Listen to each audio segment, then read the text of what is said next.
नमस्कार विद्यार्थी मित्रांनो, एमपीएससी मुख्य परीक्षा 2025 मध्ये एक बदल करण्यात आलेला आहे. हा बदल नक्की काय थोडक्यात या व्हिडिओच्या माध्यमातून समजून घेऊया. जनरली जेव्हा एमपीएससी निकाल लावते, निकाल लावल्यानंतर म्हणजे प्रिलिमचा निकाल लावल्यानंतर 45 दिवसाच्या अंतराने मुख्य परीक्षा घेणं हा एमपीएससीचा नियम आहे. पण ह्या नियमाला बगल देत निकाल हा लेट लावला गेला आणि एक्झाम लवकर होते. म्हणजे मुलांना योग्य तो कालावधी एक्झामसाठी तयारीसाठी मिळत नाहीये.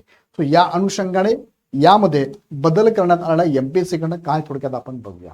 बघा, एमपीएससी ची एक्झाम झाली होती, तिचा रिझल्ट लागला होता 29 फेब्रुवारीला. त्या संदर्भातलं हे मी तुम्हाला अपडेट देतोय. तत्पूर्वी इग्नाइट अकॅडमीची संकल्प बॅच एमपीएससी ची जी कंबाईन ग्रुप बी सी ची एक्झाम असणार आहे 14 जून आणि 15 जुलैला गट ब आणि गट क ची एक्झाम आहे. मराठी माध्यमची लाईव्ह प्लस रेकॉर्ड बॅच आहे. पूर्व प्लस मुख्य एकत्रित तुम्ही बॅच घेऊ शकता किंवा सेपरेट फक्त पूर्व परीक्षा बॅच पण तुम्ही घेऊ शकता. लाईव्ह प्लस रेकॉर्डेड आहे.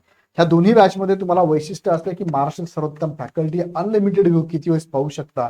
सब्जेक्ट वाईज टेस्ट 10 आहे, टॉपिक वाईज 100 आहे, फुल लेंथ टेस्ट 20+ आहे.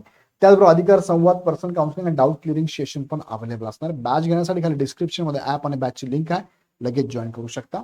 त्याचबरोबर एमपीएससी ची रेकॉर्ड बॅच मराठी माध्यम सुद्धा आपल्याकडे अवेलेबल आहे, ते पण तुम्ही जॉईन करू शकता. पूर्व परीक्षेची बॅच. आता मुख्य मुद्दा बघा, इथे लोकसत्ता न्यूजपेपरने बातमी दिली होती बघा, एमपीएससीच्या परीक्षा नियमांचा भंग. म्हणजे एमपीएससीचा नियम काय सांगतो, तर तुम्ही पूर्व परीक्षेचा निकाल लागल्यानंतर, जसं की आता पूर्व परीक्षा 2025 चा निकाल लागला 27 फेब्रुवारीला, 27 फेब्रुवारी 2026 चा निकाल लागला आणि याची एक्झाम हे प्रिलिमचा रिझल्ट लागला आणि याची मेन्स जी असणार आहे ही कधी असणार आहे, तर 29 मार्चला, 29 मार्च 2026ला. म्हणजे अपेक्षित जो कालावधी तो 30 दिवसाचा त्यांना 45 दिवसाचा मिळत नाहीये. इथे बघितलं तर तुम्हाला साधारण 30 दिवसांचाच कालावधी मिळतो. या संदर्भात ही न्यूज पण आली होती आणि या न्यूजच्या अगेन्स्ट एमपीएससीने परत विचार करून त्यांचं डेट चेंज केलेलं आहे.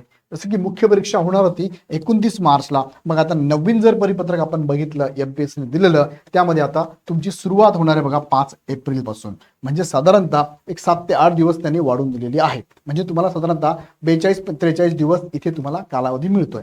परीक्षा बघा, मुख्य परीक्षा 2025 चालू कधी होणार आहे, 5 एप्रिलला भाषा पेपर 1 पेपर 2 असणार आहे. 18 एप्रिलला म्हणजे 13 दिवसांचा गॅप आहे, निबंध पेपर 3 आहे. 19 एप्रिल 2026ला सामान्य ज्ञान जीएस चा 4-5 पेपर आहे.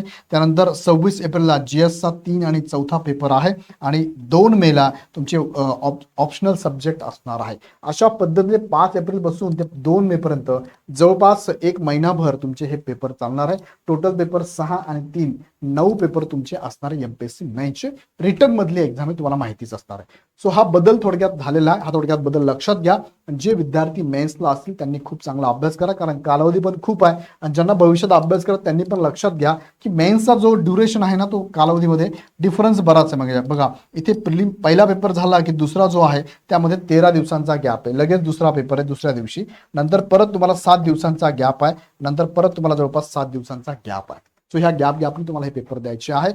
भविष्यात जे एमपीएससीची तयारी करणार त्या विद्यार्थ्यांना लक्षात घ्या, मेन्स खूप महत्वाची, त्याची आतापासून प्रॅक्टिस करा. या संदर्भात काही अपडेट तुम्हाला हवं असेल तर नक्की आमच्याशी कॉन्टॅक्ट करा. आणि आमच्या ह्या बॅचेस कंबाईनच्या ग्रुप बी आणि सीच्या पण बॅचेस लॉन्च झाल्या. प्रीची बॅच वेगळी आहे, प्री प्लस मेन्सची वेगळी आहे आणि एमपीएससीची बॅच आपल्याकडे अवेलेबल आहे. यासाठी तुम्ही ह्या नंबरला कॉल करून माहिती घेऊ शकता. अदरवाईज ॲप डाउनलोड करून हवी ती बॅच परचेस करू शकता.